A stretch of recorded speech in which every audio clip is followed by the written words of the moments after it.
ఇక జనసేన టీడీపీ కలిసి పోటీ చేస్తే బాగుంటుందని ప్రజలు కోరుకున్నారని అందుకే కూటమిగా ప్రజల్లోకి వస్తున్నామని నాదెండ్ల మనోహర్ తెలిపారు. టీడీపీ ప్రధాన కార్యదర్శి నారా లోకేష్ యువగళం పదయాత్ర ముగింపు సభలో ఆయన మాట్లాడారు. రాష్ట్ర భవిష్యత్తు కోసం రాజకీయాల్లోకి వచ్చిన పవన్ కళ్యాణ్ అనేక అవమానాలను ఎదుర్కొన్నారని గుర్తు చేశారు. జగన్కు ఒక్క ఛాన్స్ ఇస్తే రాష్ట్రం నష్టపోయిందని ఆవేదన వ్యక్తం చేశారు. స్కిల్ యూనివర్సిటీ ఏర్పాటు చేస్తామని మొండి చేయి చూపించారని గుర్తు చేశారు. రాష్ట్రానికి మంచి రోజులు రాబోతున్నాయని, జనసేన టీడీపీ కూటమి మంచి ప్రభుత్వాన్ని ఏర్పాటు చేయబోతుందని నాదెండ్ల మనోహర్ తెలిపారు.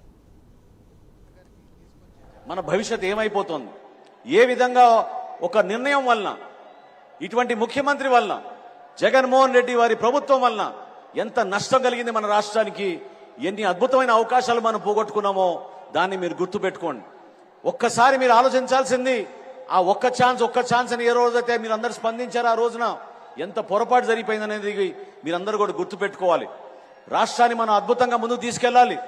రాబోయే రోజుల్లో సంక్రాంతి లోపు తప్పకుండా ఇరు పార్టీలు కలిసి ఒక చక్కటి మేనిఫెస్టో తయారు చేసి, ఏ విధంగా తెలుగుదేశం పార్టీ నుంచి సూపర్ 6 ఏర్పాటు చేశారో, గతంలోనే జనసేన పార్టీ నుంచి ఒక అద్భుతమైన ఆలోచనతోటి షణ్ముఖ వ్యూహం అని ఆ రోజు పవన్ కళ్యాణ్ గారు ఆవిష్కరించారో, దాన్ని ప్రజల్లో తీసుకెళ్ళడానికి మన కార్యకర్తలు, నాయకులందరూ కూడా సిద్ధం అవ్వాలి.